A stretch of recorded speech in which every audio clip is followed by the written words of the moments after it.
Halo guys, welcome back again to my channel bersama saya Hansen di sini dan seperti biasanya setiap harinya saya akan buatkan video seputar cryptocurrency. Apa kabar kalian hari ini semuanya? Semoga dalam keadaan yang baik-baik saja. Nah, di video hari ini kita bakalan membahas salah satu berita yang sedang sangat viral di dunia cryptocurrency yang tentunya akan menjadi sebuah sentimen yang sangat positif menurut saya.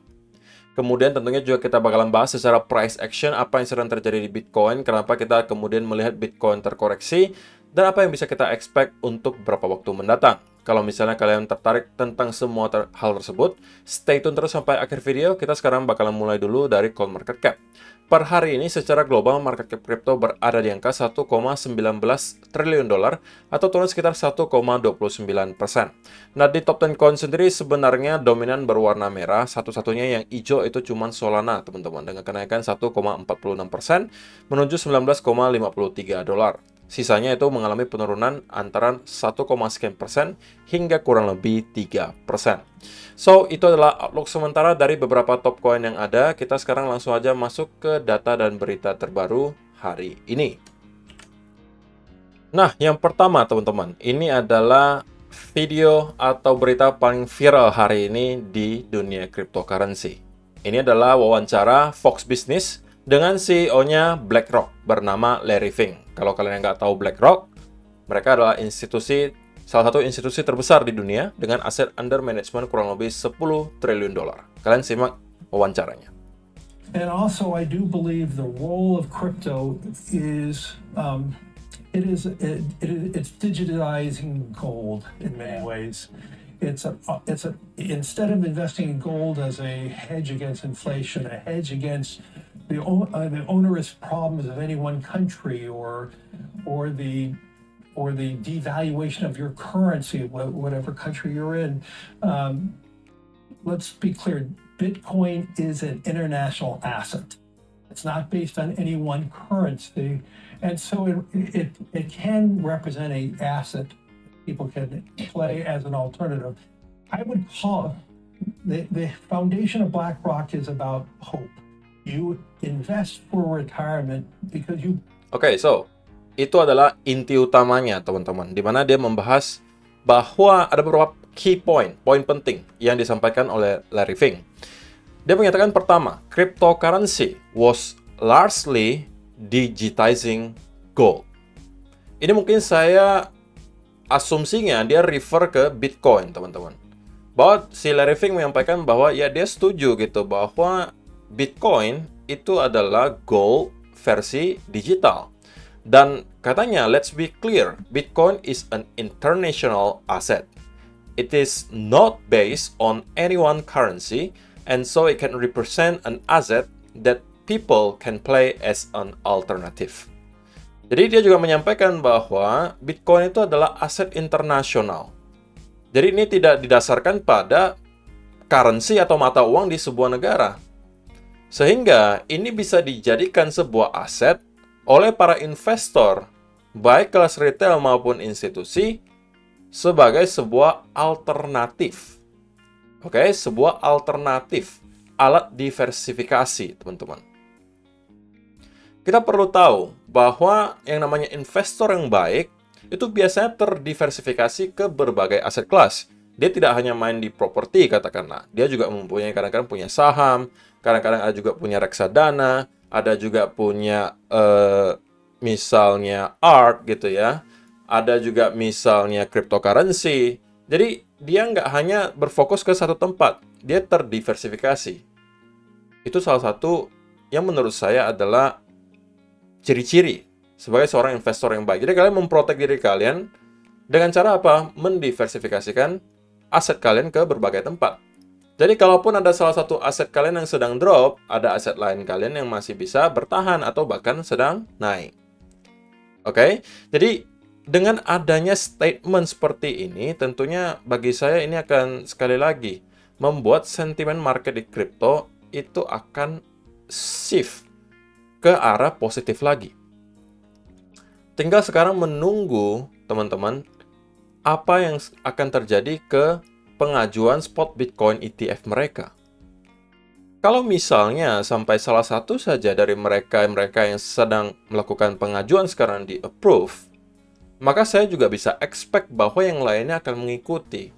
Karena kalau sudah ada satu yang di-approve, maka harusnya itu akan dijadikan contoh oleh yang lainnya. Kalau ternyata yang lainnya ditolak, maka mereka tinggal mencontek saja ke yang sudah di-approve, apa yang mereka kurang, mereka tinggal perbaiki, dan kemudian bisa diajukan lagi ulang. Dan perlu kalian tahu bahwa kemarin-kemarin kita melihat memang ada sebuah statement dari SEC yang menunjukkan bahwa mereka merasa pengajuan yang diajukan oleh berbagai institusi tersebut itu belum terlalu komprehensif, belum terlalu jelas.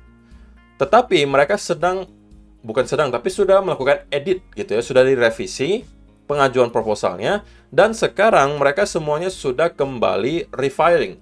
All of the spot Bitcoin ETF filings have been resubmitted. The ball is back in the SEC court. Jadi kemarin, bolanya kan sudah ditendang balik oleh SEC. Awalnya kan pengajuan, lalu ditendang balik sama SEC, katanya pengajuan kalian itu belum jelas, belum komprehensif, masih ada perlu yang direvisi. Nah, sekarang mereka sudah melakukan revisi, dan sekarang bolanya sudah ditendang balik ke SEC. Jadi tinggal keputusannya habis ini apa nih kira-kira. Oke? Dan semuanya di sini itu sudah kembali melakukan refiling atau pengajuan ulang, teman-teman. Dan semoga gitu ya, dalam beberapa minggu atau misalnya beberapa bulan lagi, kita akan bisa melihat keputusan dari SEC yang tentunya saya harapkan terjadi adalah minimal ada salah satu yang di-approve. Tapi menurut kalian bagaimana? Apakah SEC pada akhirnya akan membiarkan spot Bitcoin ETF itu akan di-approve? Ataukah menurut kalian lagi-lagi akan ditolak? Kalian mungkin boleh kasih opini kalian di kolom komentar di bawah. Oke. So, itu adalah beberapa data dan berita hari ini yang pengen saya sampaikan untuk kalian. Sekarang kita masuk ke chartnya Bitcoin, dan saya sebenarnya pengen update dulu ke kalian beberapa hal. Pertama adalah di dollar index, teman-teman. Dollar index kalau kita perhatikan sekarang sebenarnya sedang mengalami yang namanya pullback, teman-teman. Oke, ini yang membuat kita melihat Bitcoin itu dan juga stock market cenderung sideways karena dollar index sedang mengalami penguatan. Tetapi kalau misalnya diperhatikan sekarang, kenaikan yang kita lihat di sini cenderung sangat korektif, teman-teman. Cenderung sangat korektif. Which is bagi saya ini adalah pertanda bahwa cepat atau lambat dollar index kemungkinan akan kembali start rollover. Dan menurut saya chance cukup besar kita akan revisit ke area 101 atau bahkan 100,8 di sini. Nah, indikasinya apa kalau misalnya kita akan menuju ke area tersebut? Nah, pertama kita perlu yang namanya tentunya melihat ada sell off disertai dengan momentum, kemudian ada bearish continuation pattern berikutnya di time frame yang lebih kecil mungkin. Ingat, ini adalah time frame 4 hour, teman-teman. Walaupun untuk sekarang sebenarnya masih ada sedikit ruang bagi dollar index untuk rally gitu ya, tetapi saya tidak melihat dia bisa breakout sampai terlalu jauh. Artinya saya masih expect area trendline di sini masih akan menghasilkan semacam resistance yang sangat kuat. Dan kita pun tidak wajib, teman-teman, untuk kembali nge-retest di sini sebelum pada akhirnya kita roll over. Untuk midterm saya dollar index masih cenderung bearish. Dan saya udah sampaikan ini juga di video beberapa hari yang lalu. Sebenarnya ini bisa kalian manfaatkan, teman-teman. Kalau misalnya nanti kita ada mendapatkan indikasi, katakan ada double top di sini. Nah, kemudian kita mulai start sell off dan membuat bearish continuation pattern. Ini sebenarnya bisa kalian manfaatkan untuk cari setup untuk short, teman-teman. Oke. Tidak hanya di dollar index sebenarnya. Kalau misalnya kalian perhatikan contohnya, misalnya kayak di Nasdaq ya, teman-teman. Kayak di Nasdaq. Kita sekarang, kalau kita lihat di daily chart, itu sedang mencoba untuk dapat breakout dari salah satu key level di daily chart, yaitu adalah area 15.200-an. Nah, kalau sampai kita mampu jebol di atas area ini dan consolidate, maka sebenarnya ini juga bisa kalian manfaatkan untuk peluang long.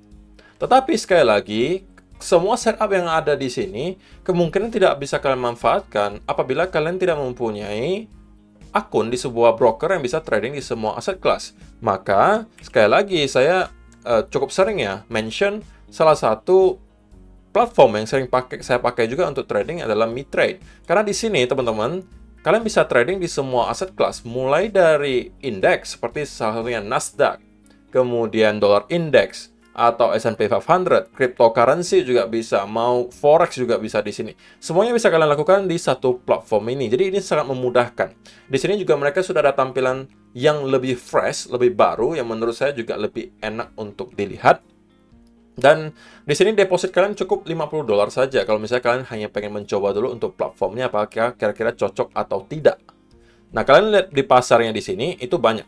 Ada forex, ada komoditas, ada saham, ada kripto. Jadi semuanya bisa kalian langsung trade di sini. Ketika ada peluang di aset kelas manapun, kalian sudah tidak lagi ketinggalan. Kalau misalnya kalian tertarik untuk mencoba trading di MiTrade, link pendaftarannya sudah ada di kolom description box di bawah, sehingga kalian tidak lagi akan ketinggalan ketika ada setup-setup terbaru muncul di berbagai aset kelas. Deposit caranya banyak banget, atau metodenya banyak banget, jadi nggak usah khawatir. Depositnya juga minimal hanya $50. So, kalau misalkan tertarik, langsung aja klik link yang ada di kolom description box di bawah untuk mendaftar di MiTrade. Oke, sekarang kita langsung aja masuk ke chartnya Bitcoin. Dan saya pengen mulai dari 1 hour chart.